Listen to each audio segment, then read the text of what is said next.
ለምንድነው እግዚአብሔር የማያዝንልኝ? አንዳንድ ጊዜ ደግሞ እንደውም በተለይ ያሁኑ ትውልድ ምን ብሎ ሊጠይቅ ይችላል? ቆይ እግዚአብሔር በእኔ ስቃይ ደስ ይለዋል?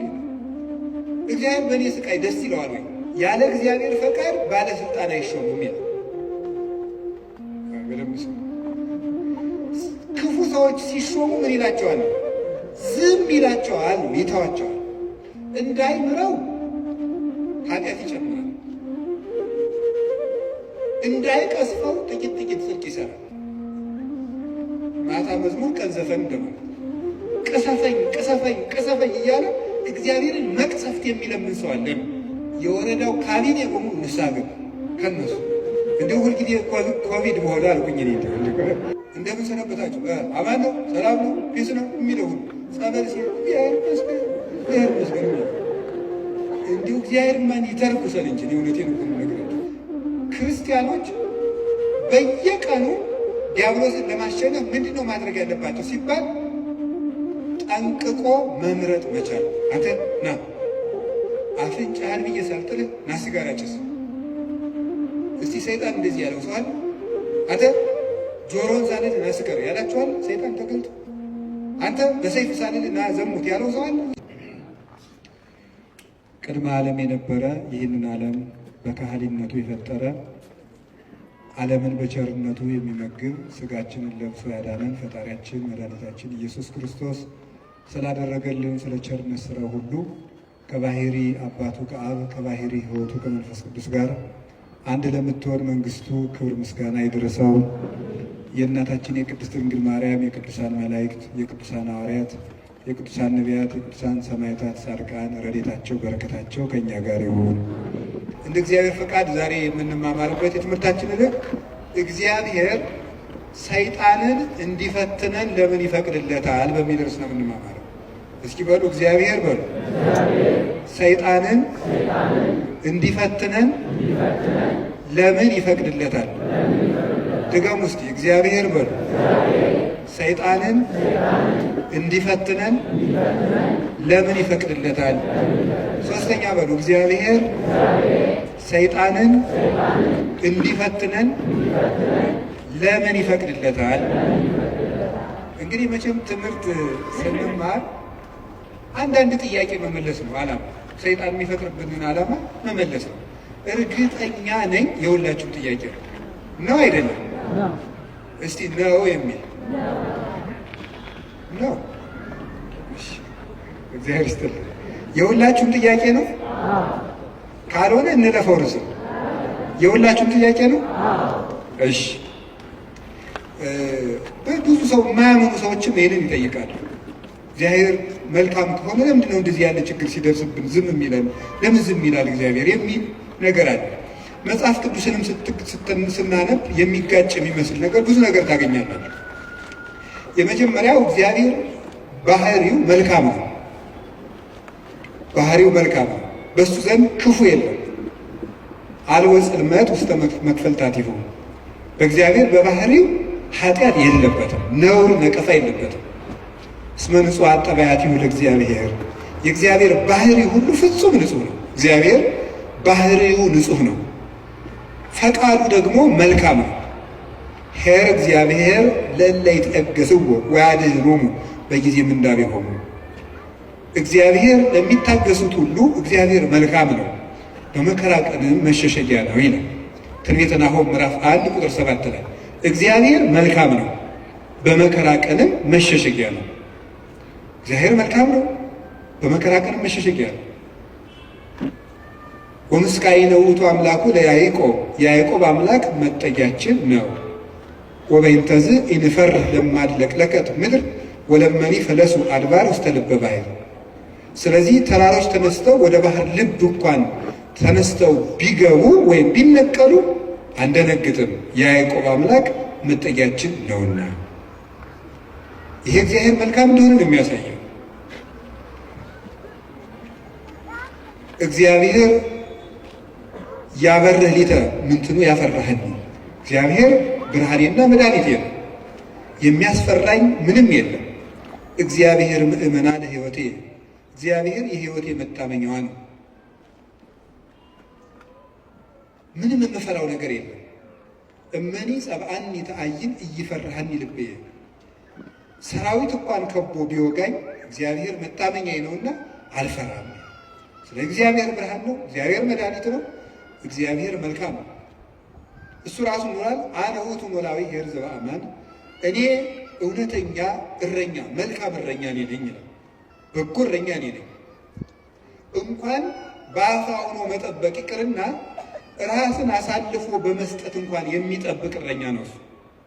እግዚአብሔር ንጉሥ ሆኖ መጠበቁ፣ አምላክ ሆኖ መጠበቁ፣ በሰማያዊት መንግስቱ በግርማ መለኮቱ ሆኖ መጠበቁ ድንቅ ነው። ከዚያ ያለፈ ደግሞ የሚደንቀው ራሱን በመስጠት የጠበቀን እረኝነት ግሩም ነው። ለእኛ ራሱን አሳልፎ መስጠቱ እግዚአብሔር እኔ ቸር እረኛ ነኝ ብለው፣ እኔ ቸር እረኛ ነኝ፣ በጎቼም እኔን ያውቁኛል፣ ድምፄንም ይሰማል፣ በእኔ በኩል የሚገባ ይድናል። እኔ የበጎች በር ነኝ። ዘዋንተ ኀቤ ውእቱ ይድኅን፣ በእኔ በኩል የሚገባ ይድናል። ይበው ወይወፅእ፣ ይገባል ይወጣል፣ ወይረክብ ምርአየ፣ መሰማሪያም ያገኛል ይላል። ስለዚህ በጎቼ እኔን ያውቃሉ፣ እኔም በጎቼን አውቃለሁ። አልቦ ዘየሐይደኒ እምኔ፣ በጎቼን ከእጄ የሚነጥቃቸውን ከቶ የለም ይላል። እንግዲህ እግዚአብሔር ጠባቂያችን ነው፣ እረኛችን ነው፣ መልካም ነው፣ ቸር ነው። እግዚአብሔር ሰው እንዲጠፋም አይፈልግም። ኢፈነወ እግዚአብሔር ለወልዱ ከመ ይትሐጐል ኩሉ ዓለም አላ ከመ ይሕየው። እግዚአብሔር ዓለሙ ሁሉ እንዲድን እንጂ እንዲጠፋ ልጁን አላከውም ይላል። እግዚአብሔር ዓለሙ ሁሉ እንዲድን ነው እንጂ እንዲጠፋ አይፈልግም። ቅድምም ብፁዕ አባታችን እንደጠቀሱልን ጢሞቴዎስ ምዕራፍ 2 ቁጥር 1 ላይ ሲናገር ዘይፈቅድ ይሕየው ኩሉ ዓለም ዘአነ ቀዳሚሆሙ ለኃጥአን፣ የኃጥአን መጀመሪያቸው የምሆን እኔንም ጨምሮ ዓለም ሁሉ እንዲድን የሚወድ እግዚአብሔር ይላል ቅዱስ ጳውሎስ። ዓለም ሁሉ እንዲድን የሚወድ እግዚአብሔር የሚወደው ዓለም ሁሉ እንዲድን ነው። ወይኩን ፈቃድከ እንላለን። ፈቃድህ በሰማይ እንደሆነች እንዲሁም በምድር ትሁን እንላለን። ቅዱስ ዮሐንስ አፈወርቅን ሲተረጉም ፈቃዱሰ ለእግዚአብሔር ድኅነተ ዓለም ውእቱ ይላል። ፈቃድህ ይሁን እያልን እንጸለያለን። ፈቃዱ ምንድን ነው ይልና የእግዚአብሔር ፈቃዱ ዓለም እንዲድን ነው ይላል። ሰዎችን ሁሉ ይወዳል፣ ለፍጥረት ሁሉ ይራራል። እግዚአብሔር ፍጥረትም እግዚአብሔር እንኳን እሱ ይቅርና ቅዱሳን ቸሮች ናቸው። የቅዱሳን ቸርነት ከሰው አንሶ እስመ ነፍሰ ጻድቅ ይትራራ ላዕለ ነፍሰ እንስሳው፣ የጻድቅ ሰው ነፍስ ለእንስሳ እንኳን ይራራል። ጻድቅ ለእንስሳ እንኳን የሚያዝን ነው። እግዚአብሔርን ተውት። አንድ ሰው እግዚአብሔርን መምሰል ሲጀምር ለእንስሳ እንኳን የሚያዝን ይሆናል። ለእንስሳት የሚያዝን ይሆናል። ዛሬም ድረስ አሉ ለእንስሳት የሚያዝኑ።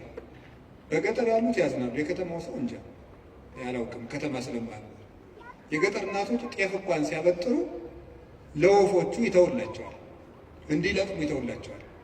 ለዝንጀሮ ይተዋል። በኦሪት ዘዳግም አለ ቃርሚያ በቃረምክ ጊዜ አዝመራህን ጨርሰህ አትጨደው፣ ለድሃና ለአውሬ ተውተው። ርኅራኄ የብሉይ ኪዳንም የአዲስ ኪዳንም አስተምሯል። ጥጃውን አርደህ በእናቱ ወተት አትቀቅለው ይላል። የቸርነት ስራ ነው። ርኅሩህ ሁን።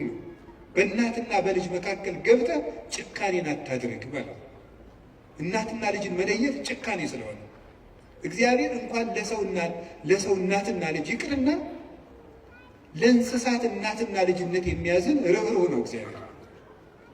ለእንስሳቱ ርኅራኄ ሰርቶላቸዋል።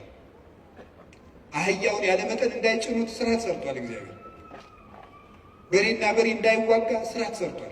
አንዱ በሬ የአንዱን በሬ ወግቶ እንዳይገድል ኦሪት ዘጸአት ምዕራፍ 21 ላይ እንደተጻፈ። ስለዚህ እግዚአብሔር ለእንስሳት እንኳን እንድናዝን ፈጥሮናል። ለሁሉ ልክ መልክ ሰጥቶ ነው የፈጠረ እግዚአብሔር። ሁሉም እንኳን እሱ የእሱ ቅዱሳን እንኳን ቅዱሳን እሱ የፈጠረው ፍጥረት እንኳን መልካም ነው። 6 ቀን የፈጠረው ፍጥረት ሁሉ ወሬ እግዚአብሔር ከመሰናይ ወሬ እግዚአብሔር ከመሰናይ እግዚአብሔርን ያ መልካም እንደሆነ አየ እያለን የደመደሙ የፈጠረው ፍጥረት ሁሉ እግዚአብሔር መልካም ነው። እንግዲህ እግዚአብሔር መልካም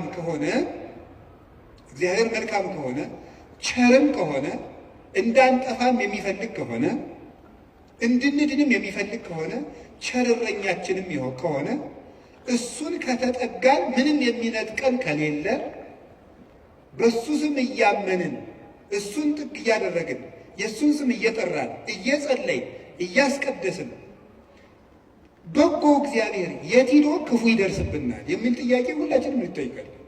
ዲያብሎስ ራሱ ክፉ ነገርን ያመጣና እግዚአብሔር ቸር ከሆነ ክፉ ነገር ለምን አመጣብህ ብሎ ደግሞ ይጠይቃል። ለዚህ መልስ ያጣች ነፍስ በእግዚአብሔር ተስፋ ቆርጣ ትቆበላለች። ለምንድን ነው እግዚአብሔር የማያዝንልኝ?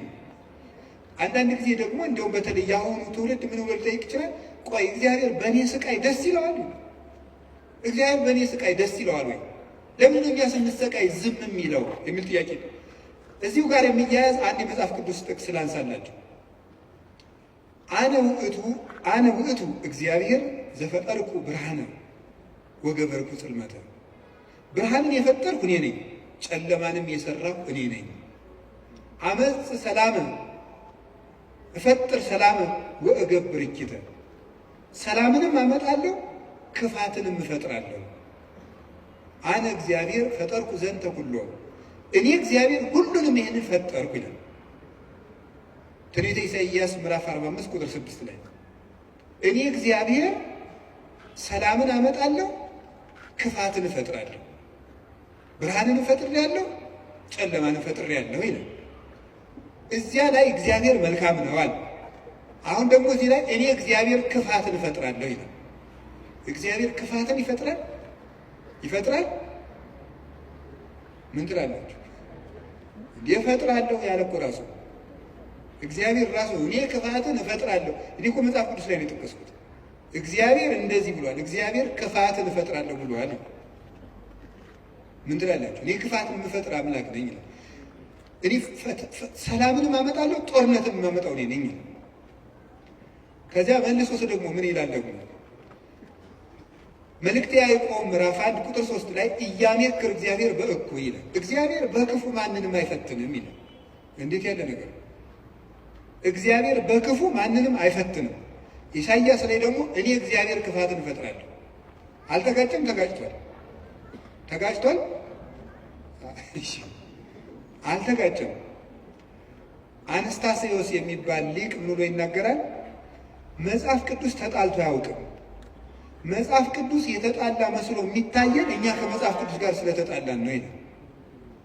አንተ ከመጽሐፍ ጋር ስትታረቅ መጽሐፍ ተጣልተው አያውቁም ብሎ ይናገራል። ስለዚህ እግዚአብሔር መልካም ነው። እስቲ እግዚአብሔር መልካም ነው በሉ።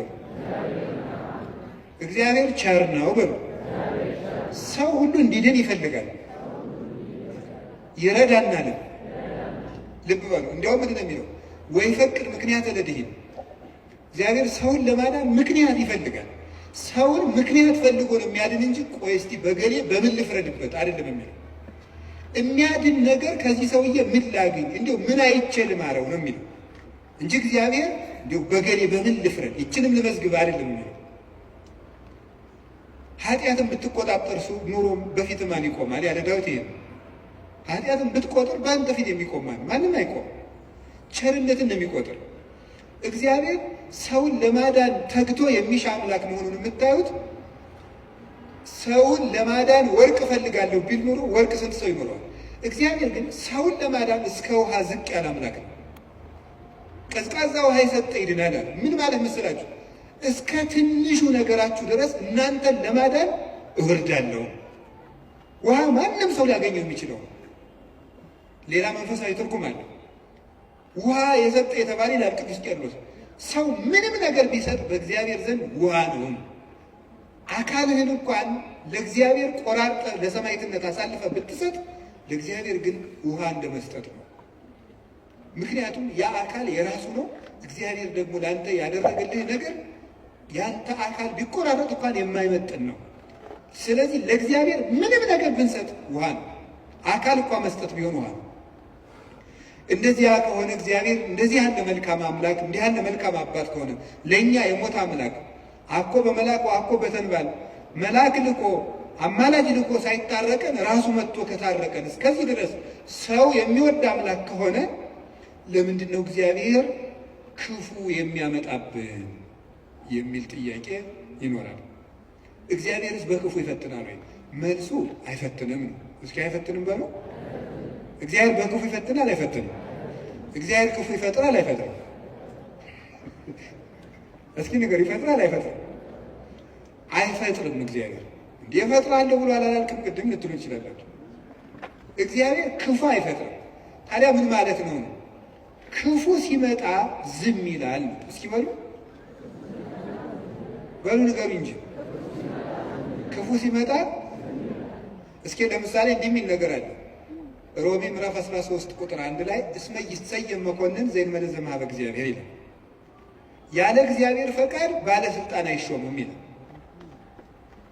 በደንብ ሰው ያለ እግዚአብሔር ፈቃድ ምን አይሾምም? እና እንግዲህ ሁሉም ባለስልጣን እግዚአብሔር እየፈለገ ነው የሾመው ነው? አዎ አይደለም? ሁሉም ባለስልጣን ማለት ነው። እንደው የዛሬዎችን መገምገም ከፈራችሁ የድሮዎችን ገምገሙ፣ ችግር የለም። እውነት ነው ማለት ቢያንስ የድሮዎቹ መጥተው ምንም አያረጉንም ማለት ነው። ስለዚህ የድሮዎቹን መገምገም ትችላላችሁ። እና እንደው ሁሉንም እግዚአብሔር እየወደደ የተሾሙ ናቸው። ምን ይመስላችኋል? ይሄ እግዚአብሔር ክፉ ነገር ሲመጣ ይፈቅዳል። እስቲ ይፈቅዳል በሉ። ፈቃድ እግዚአብሔር የሚባለው ሁለት ትርጉም አለው። ፈቃድ እግዚአብሔር የሚባለው አንደኛው ውዴታ ነው። ሁለተኛው ደግሞ ይሁን ማለት ነው። የእንግሊዝኛ ቃላትን ለመጠቀም ይቅርታ አድርጉልኝ፣ ልጠቀም ነው ገና ስለ ቅርብ ለማድረግ ለእናንተ እንዲመቸ ነው። የመጀመሪያው ምን ይባላል? ፐርሚሽን ይባላል። እስቲ ፐርሚሽን በሉ እንጂ። ሁለተኛው ዊል ይባላል። እስቲ ዊል በሉ። እሺ ፐርሚሽን ማለት ምን ማለት ነው? እናንተ ኃጢአት ስትሰሩ እኔም ስሰራ እግዚአብሔር ይፈቅድልናል። ምን ማለት ነው? ይፈቅድልናል ማለት እግዚአብሔር እኔ ኃጢአት ስሰራ ደስ ይለዋል ማለት ነው። ይሄ ምን የሚባለው? ፐርሚሽን ይባላል። ስራ ከጠቀመህ ስራ፣ ኃጢአት አይጠቅምህም ብዬ ነግሬሃለሁ፣ ይጠቅመኛል ካልክ ስራ ብሎ ይተውሃል። መተው እሱ ፐርሚሽን ይባላል፣ ያሰናብተናል።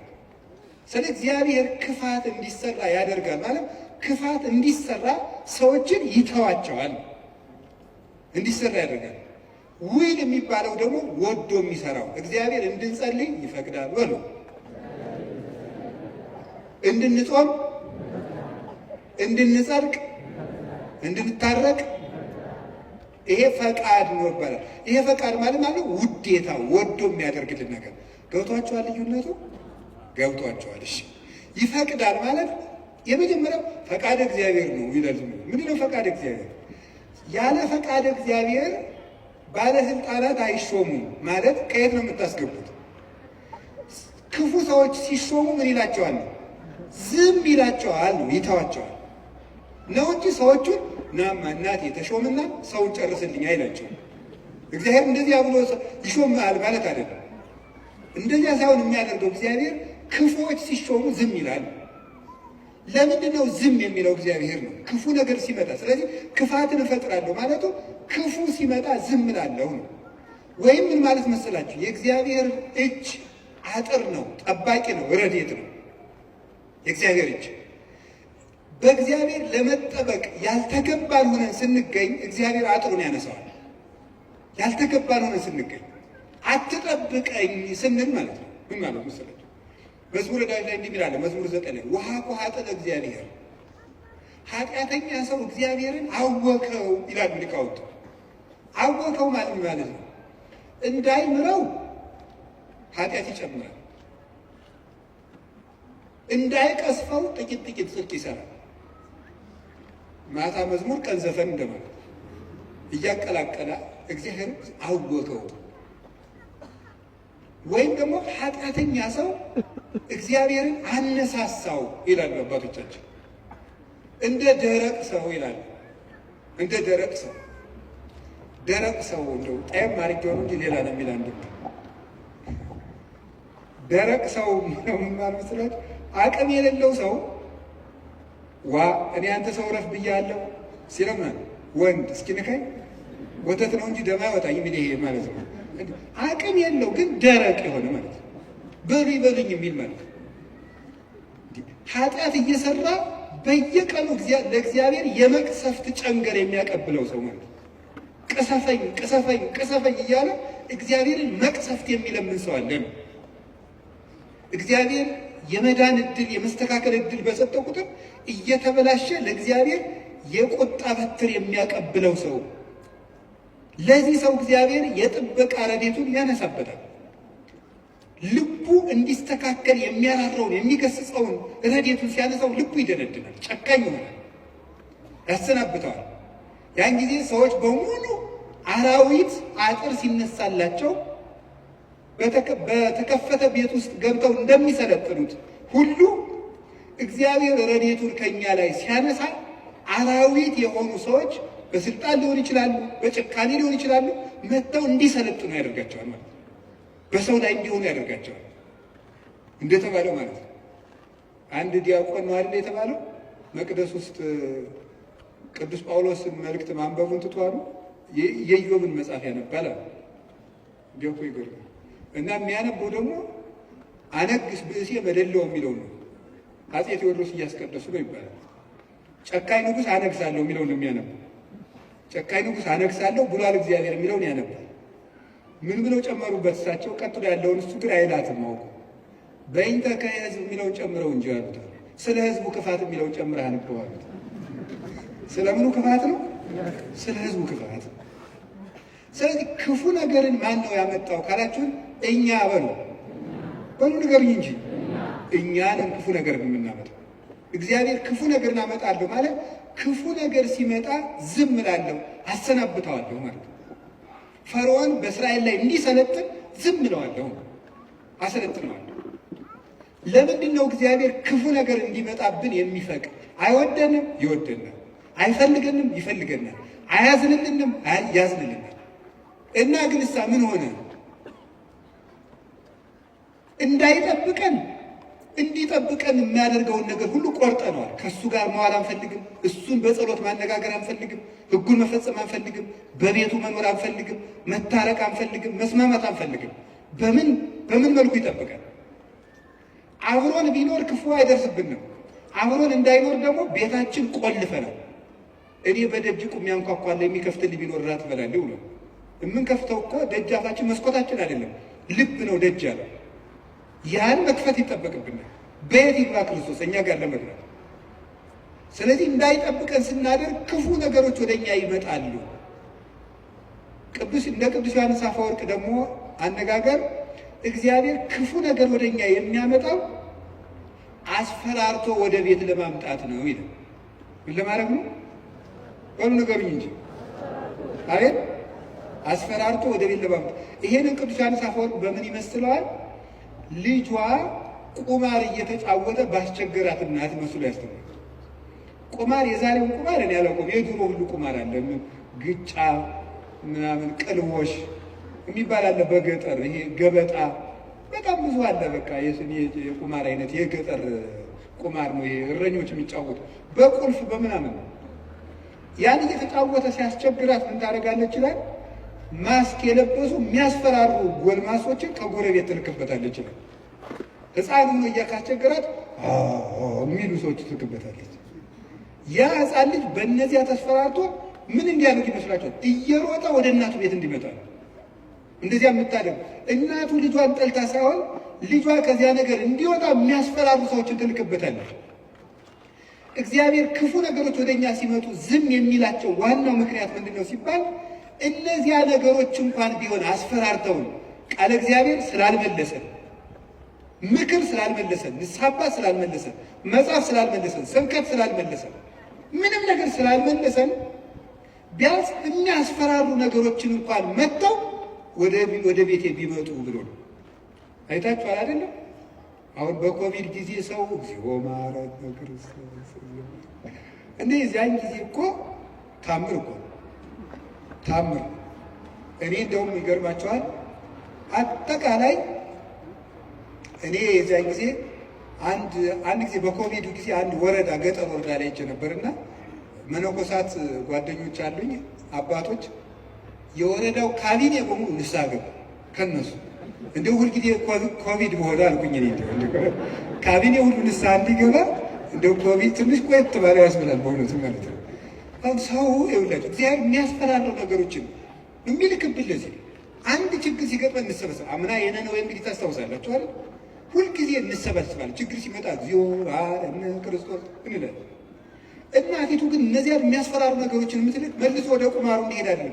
ልጇ ከቤቷ ቁም ነገረኛ ሆኖ እንዲቀር እግዚአብሔር የሚያስፈራሩ ነገሮችን ብቅ የሚያደርጋቸው መከራዎችን እንዲመጡ የሚያደርገው እኛን ስለሚጠላል አይደለም፣ እንዲሰበስበን። እግዚአብሔር ለነነዌ ሰዎች የሚገለብጥ መከራ እመጣለሁ ያላቸው ተመልከቱ። ይሄን የእናትነት ስራ ነው የሰራው እግዚአብሔር። ሊያጠፋቸው ፈልጎ አይደለም፣ አስፈርቶ ወደ እሱ ማምጣት ነው የፈለገው። ቅዱስ ያሬድ ለዚህ ነው አንተ አቡነ ወአንተ ምን ያለው፣ አንተ አባታችንና አንተ እናታችን። እግዚአብሔር እናት ነው። ልጆቹ እንዲከፉበት ስለማይፈልግ የሚያስፈራሩ ነገሮች ዮናስን እኮ ያለው ሂድና አስፈራራ ነው ያለው። አስፈራራቸው ፈርተው እንዲመለሱ ማለት ነው። ተጽናንቶ መመለስ ያቃተው ቢያንስ ፈርቶ እንዲመለስ ነው። ስለዚህ ፈርተው ተመለሱ። እግዚአብሔር ክፉ ነገሮችን የሚልካቸው ወይም ሰይጣን ክፉ ነገሮችን እንዲያመጣ እግዚአብሔር ዝም የሚለው ለምንድን ነው ካላችሁኝ፣ ፈርተን እንድንመለስ ነው። ምን አላችሁኝ? ምን አላችሁኝ? ምን አላችሁኝ? አንዳንድ ጊዜ ሕፃን ሆነን ስናስቸግር ትዝ ይላችኋል። ለከተማ ሰው እዚሁ ምሳሌ ቅርብ አይደለም። አንተን እዚያ ምድጃ እየቆሰቆስክ ያደገው እኛ ስቶቭ ነን እንዳትሉ። እኛም ምድጃ ሲነድ ድሮ እሳት ማማ እያለን እናስቸግራለን። እሳት እኮ ነው የምንለምነው። ከዚያ መጨረሻ ላይ እምቢ ካል ኡፍ እያሉ ያስፈራሉ። እምቢ ካል አይ እንግዲህ ቀመሰው ብለው ተርኮስ ያደርጉ። ድግም ቀምሳት የሚባል አንቀምሳትም ከዚያ በኋላ ማለት ነው። እግዚአብሔር እንደዚያ ነው። እፉ ይለናል። እናታችን አባታችን ስለሆነ መመለስ ካቃትን አንዳንድ ጊዜም ተርኮስ ያደርገን ድግም ቀን እንዳይደግመን ማለት ነው። እና እግዚአብሔር ስለሚጠላን እንዳይመስላችሁ። እኔ እውነቴን እኮ ነው። እንዴት አድርጎ እንደሚወደን ተመልከቱ። አሁን እናት ልጇን በእሳት መተርኮስ ፈልጋል አይደለም። ልጄ ጨርሶ ከሚቃጠል እንደው ትንሽ ይተኩሰውና ለሌላ ቀን እንዳይቃጠልብኝ ነው ነገሩ። እግዚአብሔር ገሃነም እንዳይበላን እኮ ነው ትንንሽ ነገሮችን የሚተረኩሰን። ገንዘቦቻችን በማሳጣት ዘመድ እንዲሞትብን፣ ጓደኛ እንዲለየን በማድረግ ከሹመት እንዲሻሩ፣ እንድናጣ፣ እንድንዋረድ፣ ኃጢአት ስንሰራ የሚያዋርዱንን ሰዎች በመላክ ሰዎች እንዲደርሱብን በማድረግ በማጋለጥ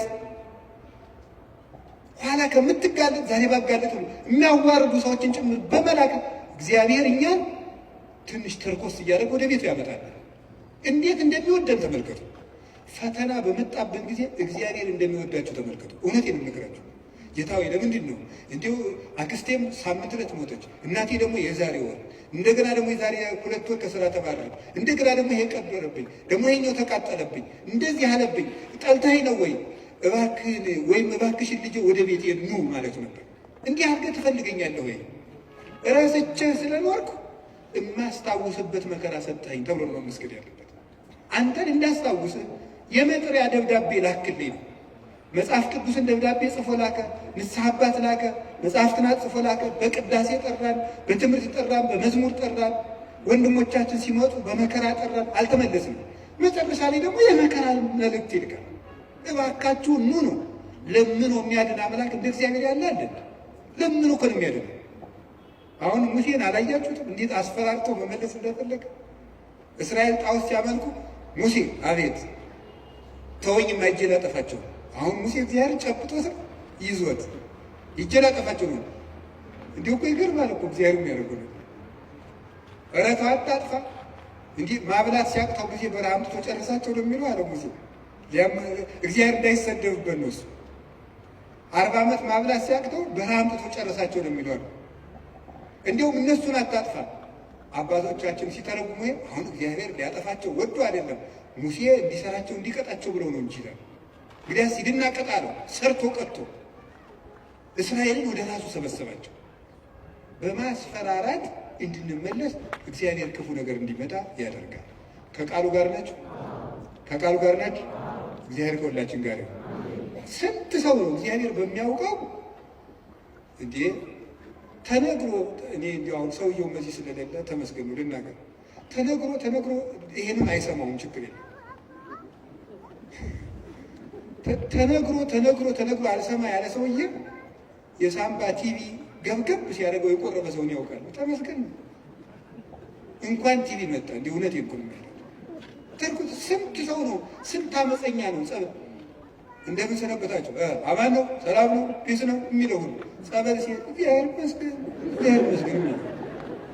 እንዲሁ እግዚአብሔር ማን ይተርኩሰል እንጂ ነው። እውነቴን እኮ የምነግራችሁ እግዚአብሔር ማን ይተርኩሰል።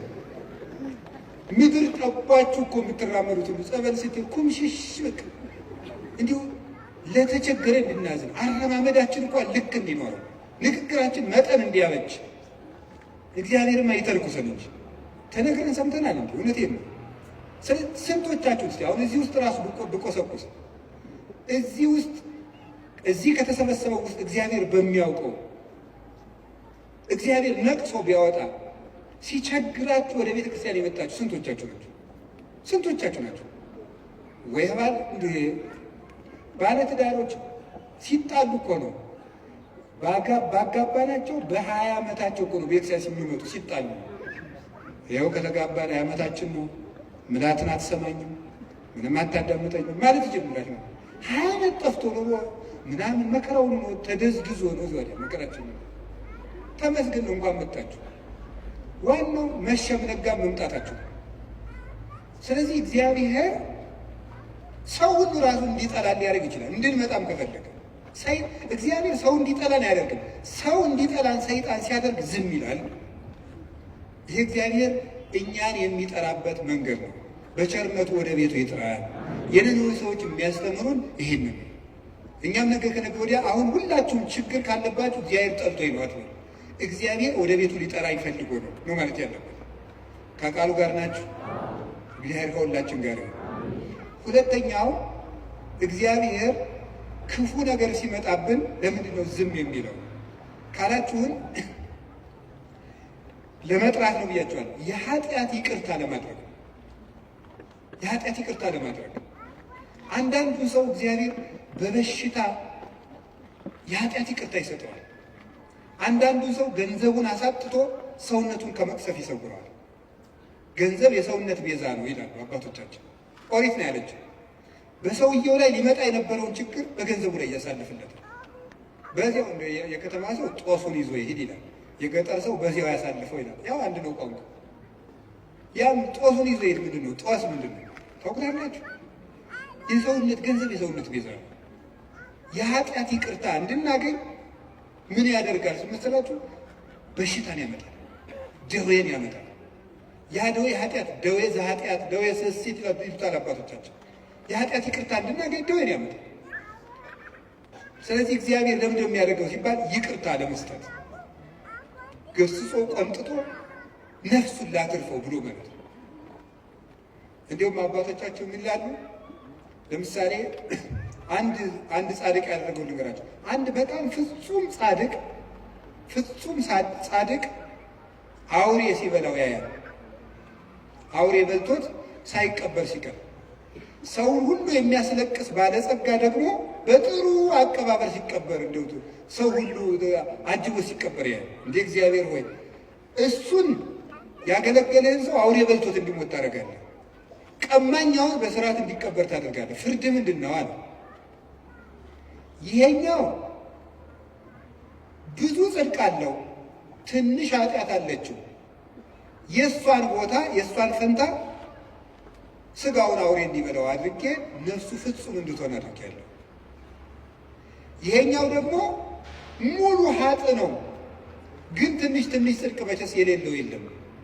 የዚያን ዋጋ ደግሞ በምድር ተመችቶት እንዲቀበር ተመችቶት እንዲኖር እንደገና ደግሞ በአዳቢ እንዲቀበር አድርጌያለሁ። ያኛውን የሰማይ ዋጋውን አግኝቷል፣ ይህን የምድር ዋጋውን አግኝቷል።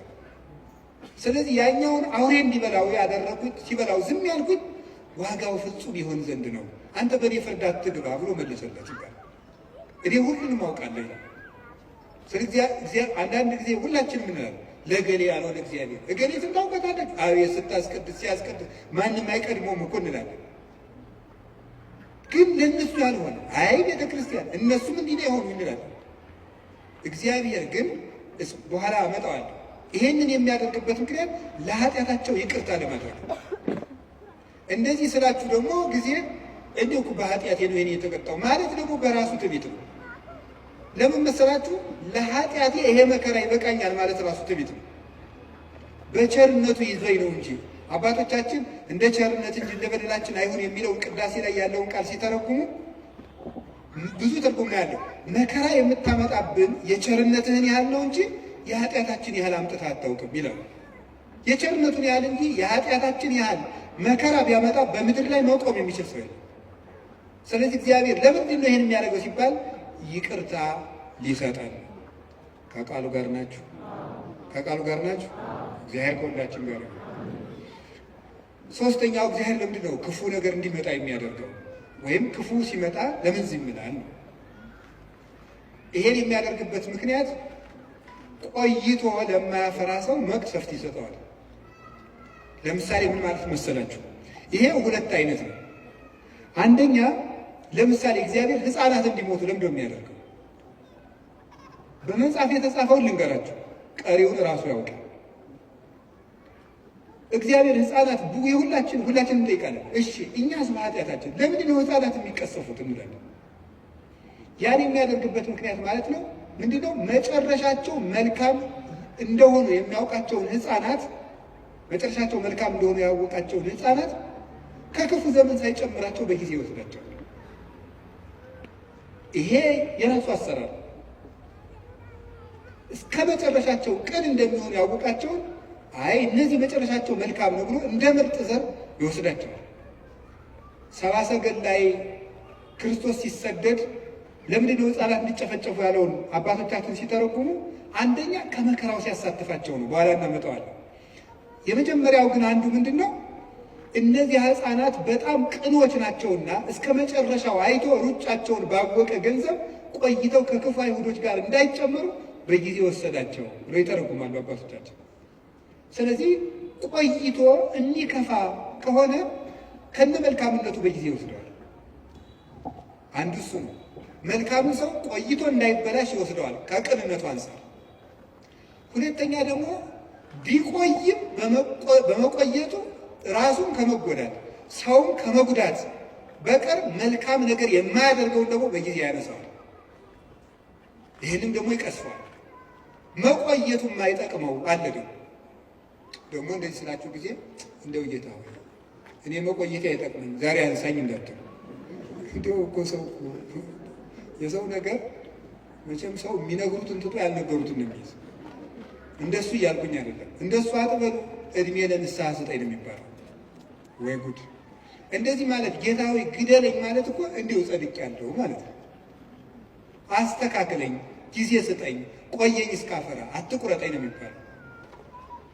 ግደለኝ ማለት አይቻልም። እንደ ቅዱስ ጳውሎስ ያለ ሰው ነው ወደ ክርስቶስ ሊሄድ እናፍቃለሁ ማለት የሚችል። ስለዚህ እግዚአብሔር ቆይቶ ለምንድን ነው እንደው እገሌ ለምን ተቀሰፈ እገሌ ለምን እንዲህ አለ የማይቆየውን ሰው እንዲያውም ቆይቶ ቢያንስ እንኳን በቅዱሳን ምልጃ እንኳን ትንሽ ምሕረት እንዳያገኝ የእግዚአብሔርን ቸርነት ጨርሶ ተቃውሞ ከምሕረት በር ውጭ በር እንዳይዘጋበት የሚያስምር ነገር ሳለው እንኳን እንደው ትንሽ ይወስደዋል። እንደገና ደግሞ ስለ ፍትህም ይወስደዋል። በመቆየቱ ሰዎች ብዙ የሚጎዱ ከሆነ ስለ ፍትህ ይነቅለዋል። ያለው እንደ ፈርዖን ያለው ፍትሁን ያሳየዋል። እግዚአብሔር ምሕረቱን ላልተጠቀመ ሰው ፍትህ ይሰጠዋል። ፈታሂነትም ስላለው ከዚህ የተነሳ ፈርዖንን አነሳ። እንዲያውም አባቶቻችን ምን ይላሉ? ፈርዖንን በባህር ውስጥ የጣለ በሉስቲ ምሕረቱ ለዘላለም ነውና በሉት። እንዴት ነው ይሄ ነገር? ፈርዖንን በባህር ውስጥ የጣለ ይሄ ነገር አይጋጭ? ፈርዖንን በባህር ጥሏል ብሎ ሲያበቃ ከዛ ምሕረቱ ለምንድን ነው? እንዴት ያለ ምሕረት ነው? የዘላለም ምሕረት ነው አይመስላችሁም? ጥያቄ ሆኖባቸው ያውቁ ምን ማለት ነው? ፈርዖን ቢቆይ ኑሮ ለአንደኛው ደግሞ በእግዚአብሔር ከዚያ የባሰ የሚያስመጣበትን ነገር ይሰራል እና እንደው ባህር ውስጥ መክተቱ ምሕረት ነው ይላል። ቸር ስለሆነ ነው እንኳን ከተተው ባህር ውስጥ። ከዚያ የባሰ ምን ሊመጣበት ኑሮዋል ብትሉኝ እግዚአብሔር ያውቃል፣ እኔ አላውቅም። እግዚአብሔር የባሰ ነገር ደግሞ የባሰ ነገር እንዳንገባ እንደው ወደ አንዱ ጉድጓድ ቢሆን ተገፍተን እንድንገባ ያደርጋል። ስለዚህ ለፈርዖንም ቸር ነው ማለት ነው እግዚአብሔር። እስቲ እግዚአብሔር በሉ። ለፈርዖንም ምንድን ነው? ቸር ነው። ያደረገለትን አላያችሁም እንዴ? አድርጎለታል እኮ በአንበጣ እየቀጣ በዝንብ እየቀጣ በውሃ እየቀጣ በጓጉንቸር እየቀጣ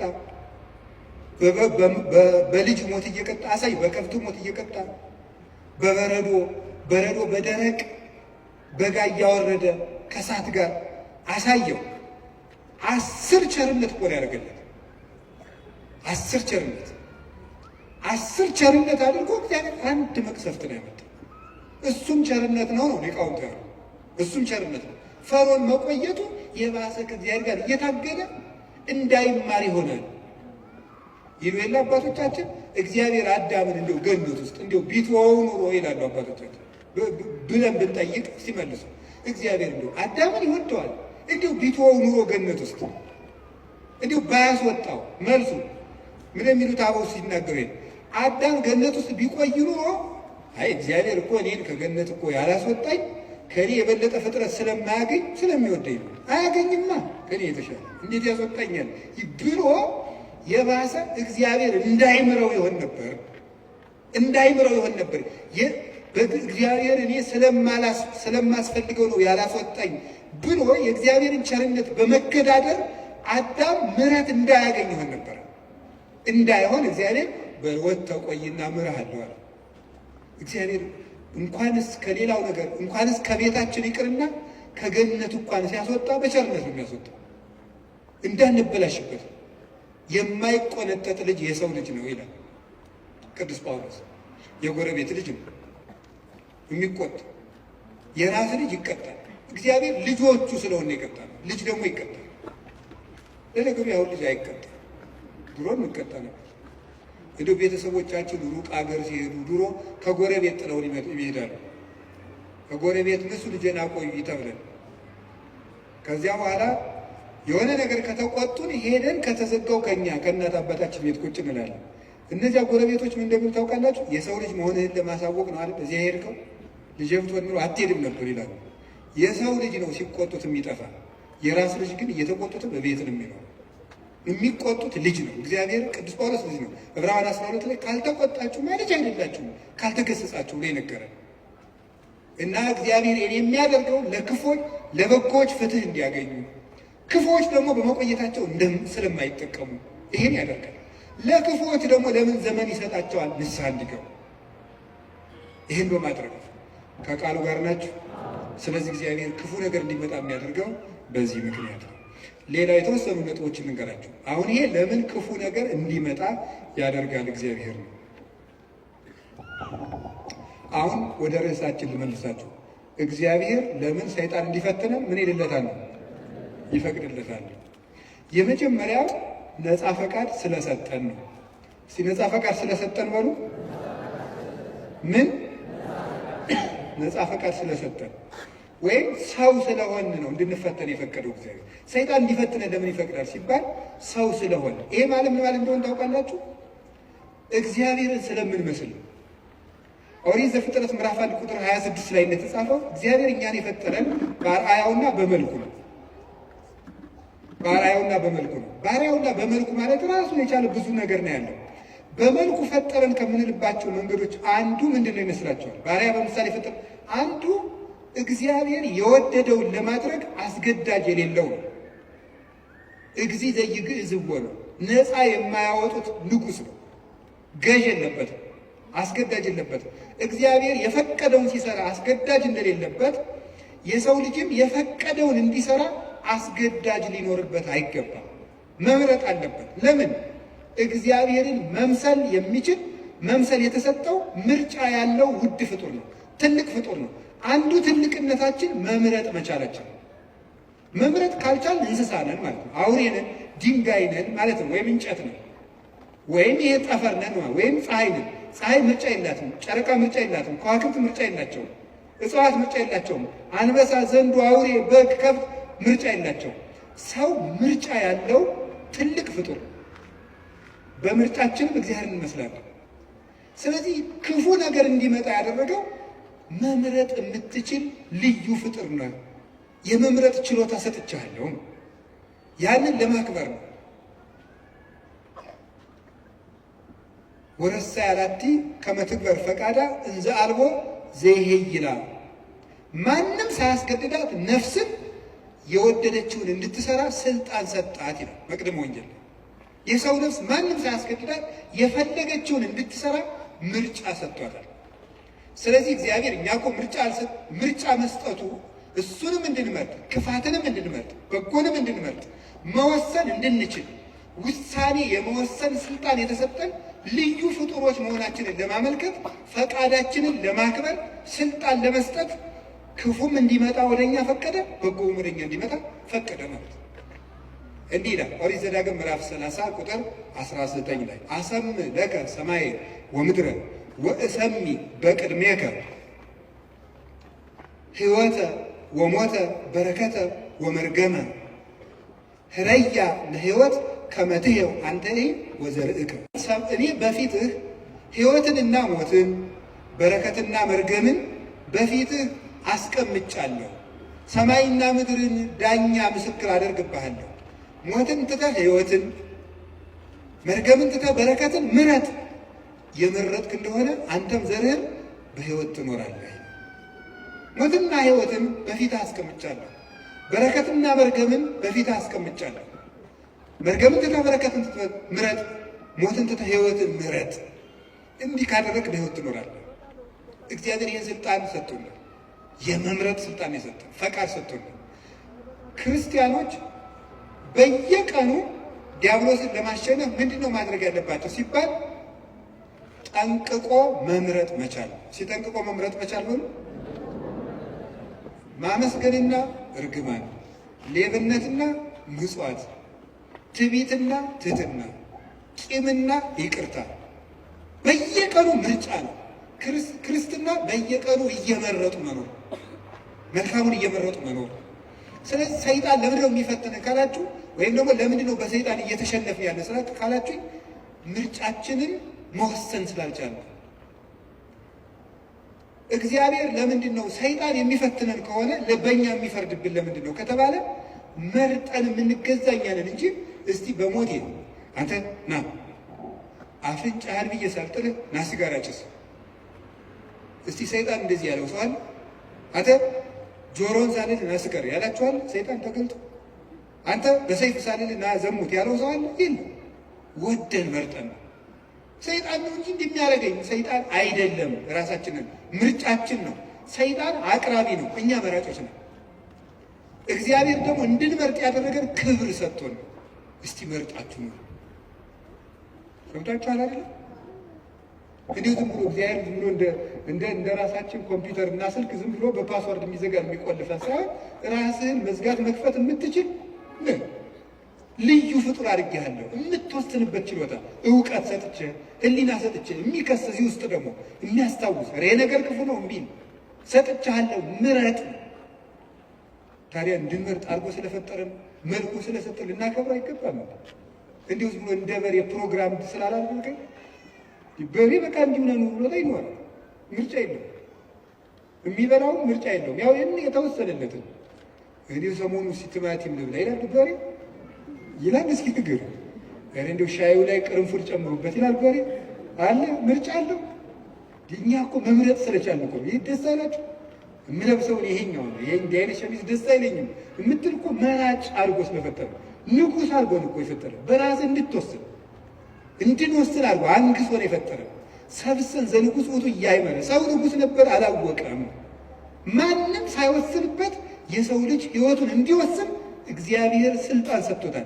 የመለኮት ተሳታፊ ነው። ሱታፊ አምላክ አለው። እግዚአብሔርን ይመስላል። እግዚአብሔር ሳያስገድደው በከመ ፈቀደ ይገብር ወበከመ ሀለ ይፈጽም አልቦ ዘይብሎ ምንተ ገበርከ ዘንተ አይሰምኮ ዘንተ አሰነይከ።